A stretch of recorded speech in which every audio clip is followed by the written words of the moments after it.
नमस्कार दोस्तों, स्वागत है आपका 5G plus education YouTube channel पे। जैसा कि आप आज वीडियो का टाइटल देख रहे हो, आज हम चर्चा करेंगे आरपीएससी द्वारा आयोजित लेक्चरर भर्ती परीक्षा 2022 के डॉक्यूमेंट्स वेरिफिकेशन पर। जैसा कि आपको पता है, आरपीएससी ने लगभग सभी विषयों का रिजल्ट है वो जारी कर दिया है और इसमें 2 गुणा में जो भी कैंडिडेट्स पास हुए उनको अपना डॉक्यूमेंट्स वेरिफिकेशन करवाना है और उसके बाद फाइनल रिजल्ट जारी होगा और उसके बाद इन कैंडिडेट्स को लेक्चरर की पोस्ट पर ज्वाइनिंग दी जाएगी। लेकिन सबसे पहले बात यह है कि जो छोटे विषय यानी जिनमें कम कैंडिडेट्स उत्तीर्ण किए गए हैं, यानी जिनमें सीटें कम है, जैसे हो गया ड्राइंग हो गया, म्यूजिक हो गया, इन विषयों की जो डॉक्यूमेंट्स वेरिफिकेशन हुआ है वो ऑनलाइन हुआ है। लेकिन जिन विषयों में कैंडिडेट्स ज्यादा है, जैसे बड़े विषय है, हिंदी है, हिस्ट्री है, उनकी जो भी है डॉक्यूमेंट्स वेरिफिकेशन है वो ऑफलाइन यानी घूघरा घाटी कैंडिडेट्स को फिजिकल रूप से उपस्थित होकर आरपीएससी कार्यालय में करवाना होगा। और आज इस वीडियो में हम चर्चा करेंगे कि जब डॉक्यूमेंट्स वेरिफिकेशन होगा तो कैंडिडेट्स को कौन कौन से डॉक्यूमेंट्स लेके जाने हैं, किस डॉक्यूमेंट्स की वैलिडिटी, जैसे जाति प्रमाण पत्र हो गया वो आवेदन से पहले का होना चाहिए, बाद का होना चाहिए, खास करके ओबीसी के लिए। और इसी प्रकार से जैसे तलाकशुदा का प्रमाण पत्र है, ये भी कब तक का होना चाहिए, इन सब पर अपने विस्तार से इस वीडियो में चर्चा करेंगे। इसके लिए चलते हैं अपने कंप्यूटर स्क्रीन पर। तो साथियों, जैसा कि आप देख रहे हैं, हम आ गए हैं कंप्यूटर स्क्रीन पे। सबसे पहले मैं आपको बता दूं कि वीडियो लंबा होगा क्योंकि इसमें संपूर्ण जानकारी एक ही वीडियो में आपको दी जाएगी। लेकिन मैं मानता हूं कि कम से कम 2 दिन मैंने 7-8 घंटे मेहनत की है। उसके बाद मैंने आरपीएससी के इतने टाइम में मैंने सारे इंस्ट्रक्शन पढ़े हैं, विस्तृत आवेदन पत्र क्या होता है, कैसे होता है, उसके लिए कौन कौन से डॉक्यूमेंट्स चाहिए, चाहे अनुभव प्रमाण पत्र है, योग्यता है, एनओसी है, सब चीज़ें मैं इसके बारे में आपको बताऊंगा। लेकिन इसके लिए आपको संपूर्ण वीडियो देखना पड़ेगा। और इसके बाद भी आपको कोई दिक्कत है, अगर मैंने कोशिश की है कि कोई भी गलत जानकारी नहीं है, लेकिन फिर भी आपको लगता है कि कहीं कोई मिस्टेक हो गई है तो आप कमेंट के माध्यम से बताएं। मैं हर कमेंट्स का है वो जवाब देता हूँ। लगभग जो जाति संबंधी और जो निर्देश है वो लगभग सभी भर्तियों में एक जैसे ही होते हैं। तो रीट वाले अभ्यर्थी भी इसको देख सकते हैं। इसके अलावा हम रीट का अलग से भी एक वीडियो बनाएंगे। तो देखते हैं क्या क्या प्रावधान है। सबसे पहले मुख्य बिंदु में देखते हैं निःशक्तता का जो प्रमाण पत्र है, यानी राजस्थान में जो भी भर्तियां आती है उसमें जो प्रमाण पत्र सक्षम अधिकारी का चाहिए उसमें कम से कम 40% का होना चाहिए। इससे कम है तो वो योग्य नहीं माना जाएगा। बात करें तलाकशुदा और विधवा महिला की, तो जो प्रमाण पत्र उनका जारी होता है वो उस तिथि तक होना चाहिए, या तो आवेदन की अंतिम तिथि। अगर उसके बाद जारी हुआ है तो जो आरपीएससी संशोधन के मौके देती है, भाई आवेदन में आप अपनी कैटेगरी संशोधित कर सकते हो, तो उससे पहले का होना चाहिए। ठीक है। चिकित्सीय परीक्षण की बात करूं तो वो भी नहीं चाहिएगा। जब आपकी नियुक्ति होगी तो उसके बाद, यानी यहां से आरपीएससी आपके जितने भी डॉक्यूमेंट्स है वो निदेशालय को भेजेगी और निदेशक जब आपके नियुक्ति आदेश जारी करेंगे तो उसके बाद की तारीख का आपको सीएमएचओ साहब से बनवाना होगा। प्रिंसिपल जो स्कूल का होगा वो नियुक्ति के समय देखेगा। संतान संबंधी प्रमाण पत्र भी यही बात है, वो प्रिंसिपल को देना है। लेकिन फिर भी आप 50 रुपए के स्टाम्प पे बनवा के ले जाना ताकि कोई किसी प्रकार की दिक्कत नहीं हो। चरित्र प्रमाण पत्र पे बात करें तो जो आपने नियमित डिग्री अंतिम की है, चाहे वो बीएड की है चाहे एमए की है, वहां से आपको लेना होगा। ठीक है। उसका जो चरित्र प्रमाण पत्र होगा वो आप साथ लेके जाएं, ये ओरिजिनल चाहिएगा आपको। आवेदन पत्र शुल्क है वो 50 रुपए का भारतीय पोस्टल ऑर्डर आप डाकघर से लेकर जाएं। और समस्त शैक्षणिक और प्रशैक्षणिक जो योग्यताएं हैं उसकी जितनी भी आपकी डिग्रियां हैं, अगर किसी यूनिवर्सिटी से आपने लास्ट ईयर ही कोई डिग्री की है और उसकी जो उपाधि प्रमाण पत्र नहीं मिला है तो वो प्रोविजनल रूप से यूनिवर्सिटी जारी करती है, वो आपको साथ में लेके जाना है।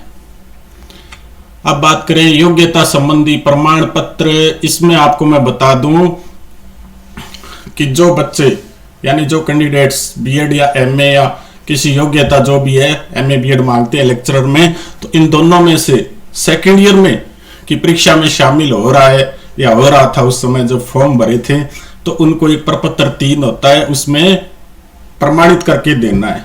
वो आपको डॉक्यूमेंट्स वेरिफिकेशन के साथ ले जाना है कि उस टाइम तक मैं प्रवेश ले चुका था। लेकिन दोस्तों मैं आपको बात बता दूं कि जिस दिन परीक्षा हुई थी लेक्चरर की, दूसरा पेपर हुआ था, उस तिथि तक आपकी जो भी एमए या बीएड है उसका रिजल्ट आ जाना चाहिए था। हाँ, अगर नहीं आया है तो आप कोर्ट केस कर सकते हो। पिछली बार भी सेकंड ग्रेड भर्ती परीक्षा में भी यही हुआ था, लगभग काफी सारे कैंडिडेट्स थे, कोर्ट केस भी हुआ था जिसमें मेरे जानकार भी थे, लेकिन मान के चलिए ज्वाइनिंग नहीं मिलेगी।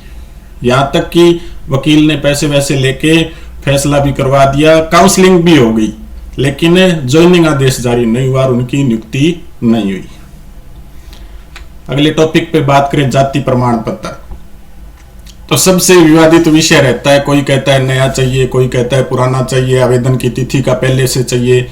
तो मैं आपको बता दूं कि विभाग का जो कार्मिक विभाग का परिपत्र है 20/1/2022 के अनुसार अनुसूचित जाति, जनजाति, अन्य पिछड़ा वर्ग, अति पिछड़ा वर्ग एवं आर्थिक रूप से कमजोर अभ्यर्थी है, उनको आरक्षण का लाभ लेने के लिए प्रमाण पत्र ऑनलाइन की अंतिम तिथि तक जारी हुआ होना चाहिए। ठीक है, उससे पहले का होना चाहिए। अब कई कैटेगरी में नवीनतम का मतलब यही है कि उस तिथि से पहले का। नवीनतम का मतलब ये नहीं है कि भी आज आपको लेके जाना है या रिजल्ट के बाद का होना चाहिए। नवीनतम का मतलब यही है कि जो अंतिम तिथि है फॉर्म भरने की उससे पहले का होना चाहिए।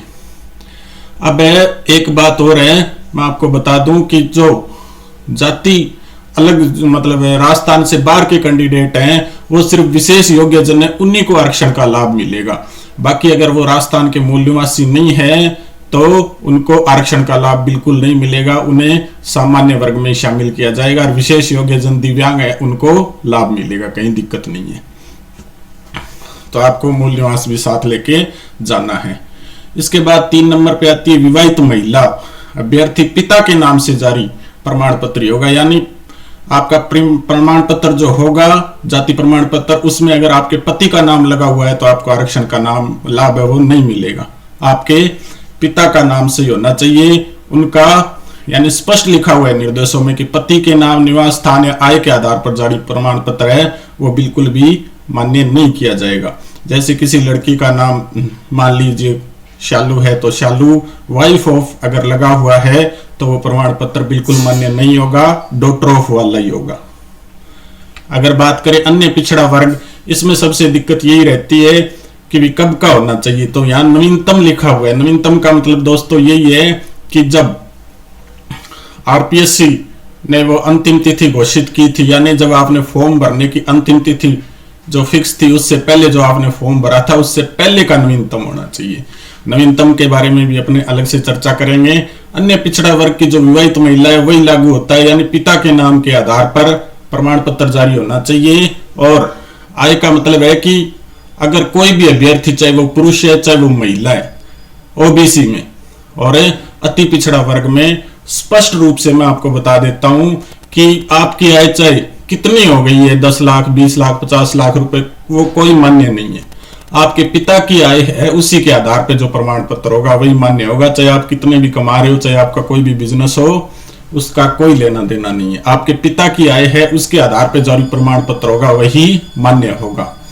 अब उस प्रमाण पत्र की वैलिडिटी कितनी रहेगी आपको पता ही है। ओबीसी और एमबीसी का जो प्रमाण पत्र बनता है वो एक लिमिटेड टाइम के लिए बनता है, तो इसमें क्रीमी नहीं होने का स्पष्ट एक लाइन लिखी होती है।